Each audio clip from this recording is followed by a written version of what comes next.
I believe that many of us were shown these documents over the years so that later we would talk about it. I mean, how can you keep the existence of extraterrestrials, if they were real, a secret? And how could anyone keep quiet knowing that they had seen documentation, official government documents labeled top secret, that expressed that these extraterrestrials were real and had visited this earth?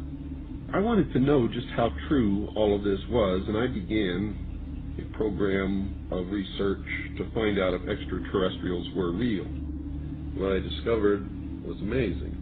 What I discovered, ladies and gentlemen, is that there has been a plan in existence to create an artificial extraterrestrial threat to this earth in order to create a one-world totalitarian socialist government. All the bombardment of the public with movies about flying saucers in the 50s, right after the United Nations Treaty was signed and the UN Participation Act was pushed through Congress, and all of the incidents since that have convinced the majority of the American people that flying saucers are real and extraterrestrials exist, and that flying saucers are from an extraterrestrial origin. This is being promulgated in many ways, by television commercials, in the movies, in the newspapers, by creating incidents either real or imagined.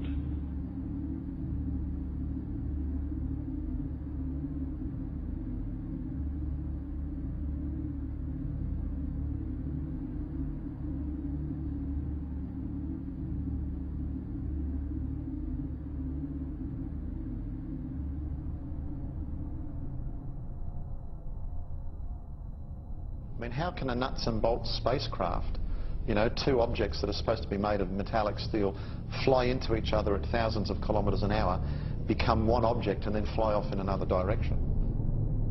He says the UFOs do not seem to exist as tangible, manufactured objects. They do not conform to the natural laws of our environment.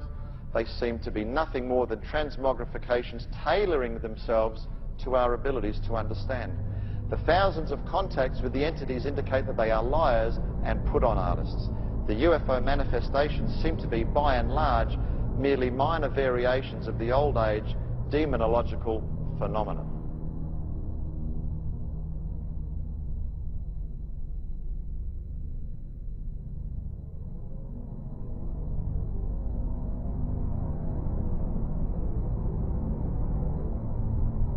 And again, the researchers will show you that the messages being received are deceptive in nature. They will tell you things like, well, you know, we've come from Venus or Mars. In the 60s, that was the messages. Well, we now know that's impossible. Now they say they come from Sirius or Orion or Zeta Reticuli or somewhere far off, where we can't test those claims. And that's the problem. And some of the stories they've told us, like that, we know to be demonstrably not true. And if someone comes to you, Chris, and tells you a story and does all these things and says, I'm here to help you, but then does brutal things to you and then lies to you, then I don't think trust is a good place to start.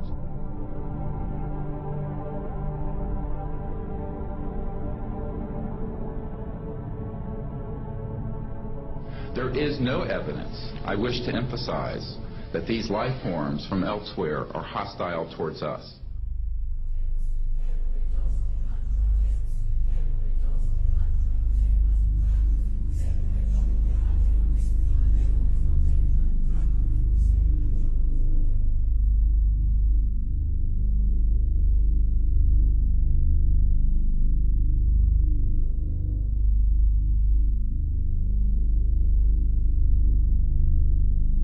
Better way to implement a plan to bring about a one-world government than to create the possibility in the minds of the people of the world that we are being threatened from some other species, from some other planet, and do it in a way that if anybody questions it or challenged it or wants to talk about it publicly, that they are ridiculed.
My mind balked at the idea of believing that maybe all of my friends and all the bloods, innocent blood spilled by all my friends, and they had died at the hands, and the altar of corporate greed by by a bunch of occultists.